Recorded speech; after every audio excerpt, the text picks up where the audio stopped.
Hi, everyone. My name is Matt Ackerson. I'm the founder of AutoGrow.co, as you might already know, and I'm joined today by two amazing people who I work with on a day-to-day basis, part of the AutoGrow management team, Belle, who is our chief of staff, and Mariana, who is our VP of operations.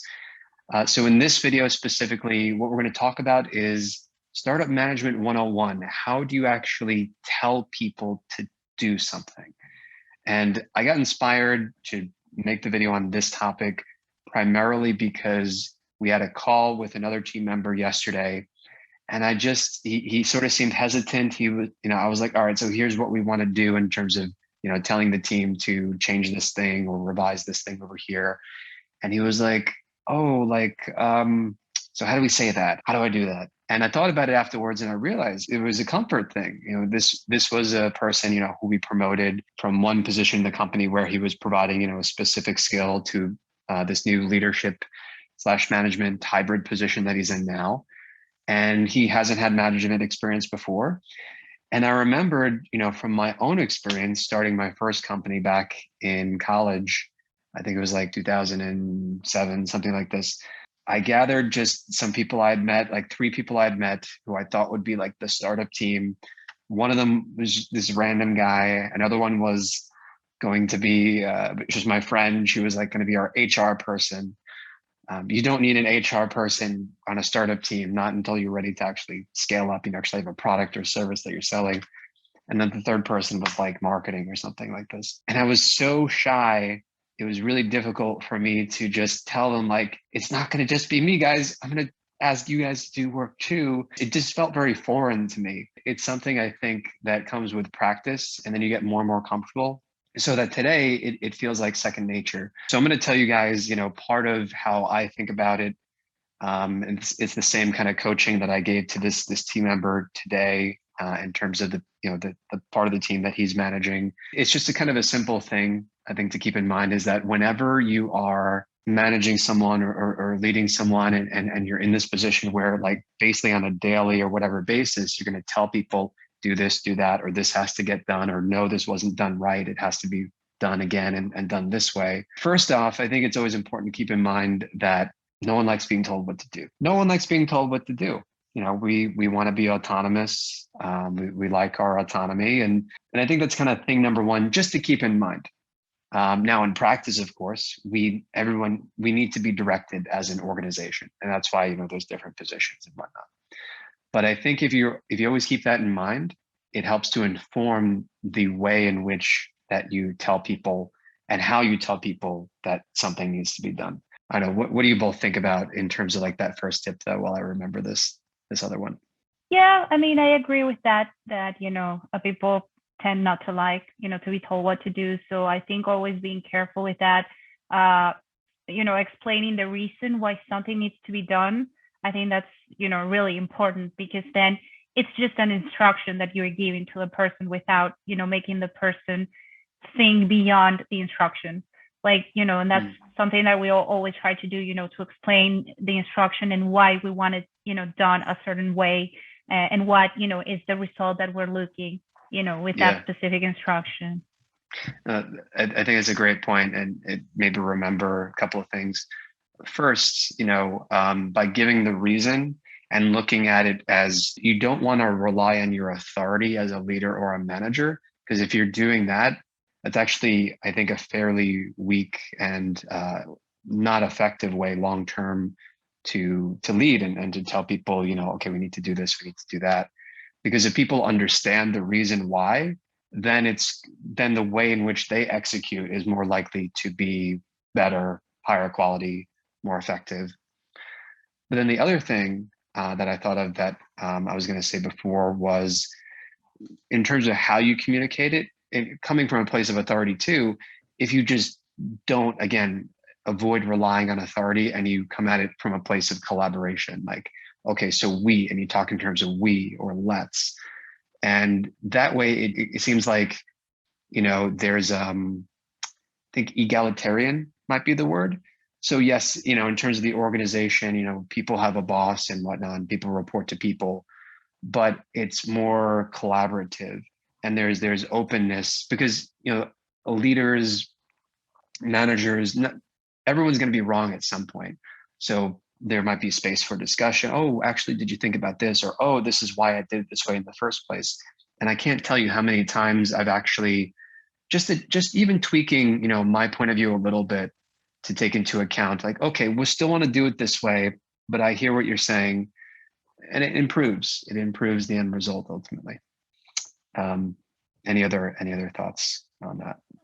I agree with that. And I also think that, leaving emotions aside, like that's also something super important because, sometimes if we have a bad day or something, like we always want to stay as objective as possible, because we just want to pass, like specific feedback or information, or if it's, a compliment, we don't want to like what you were talking about, the authority, we don't want to, like cross the line of just act like a boss. No, it's just a matter of being, balanced and, as objective as possible. So in addition, also in terms of, you know, assigning tasks. So as a manager, don't be shy to delegate. You're not a super person that you can do all the things. That's the reason why you are the manager. You manage people.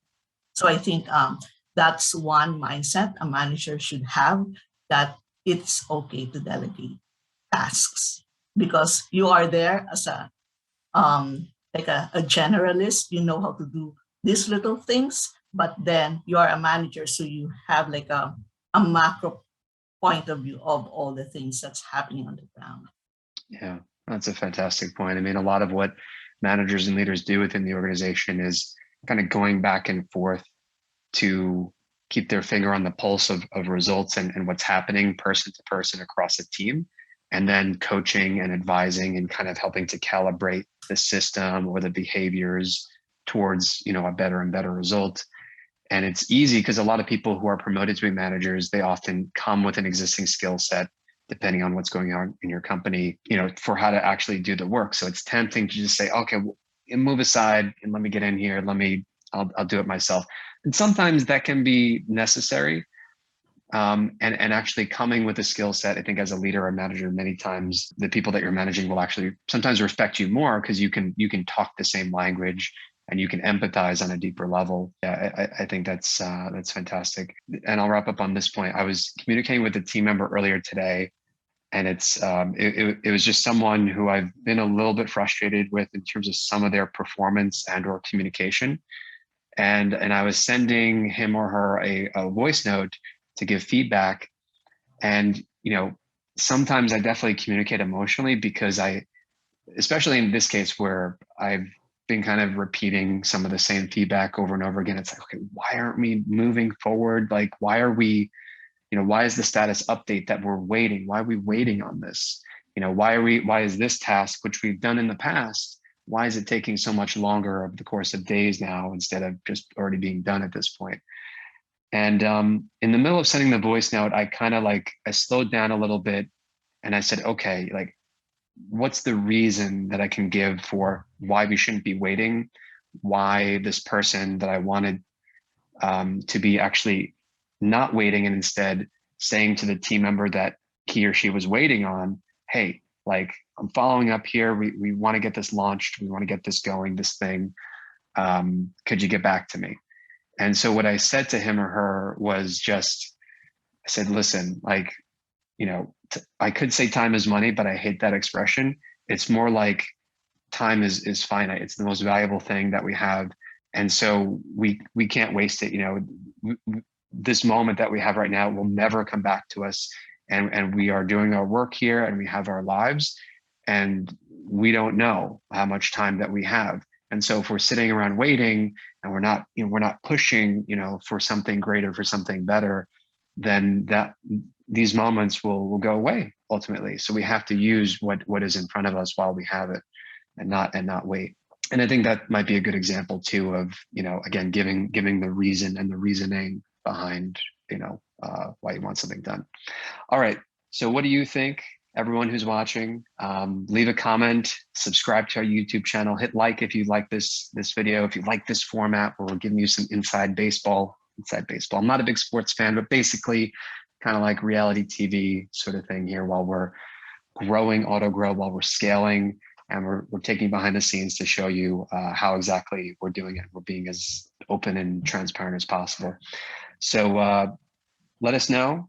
We'd love to hear from you. And final note to wrap up on, if you want to get quality marketing work done for you and done for you fast, go sign up. We have a 7-day free trial at autogrow.co. You get access to an all-in-one team right through our web app.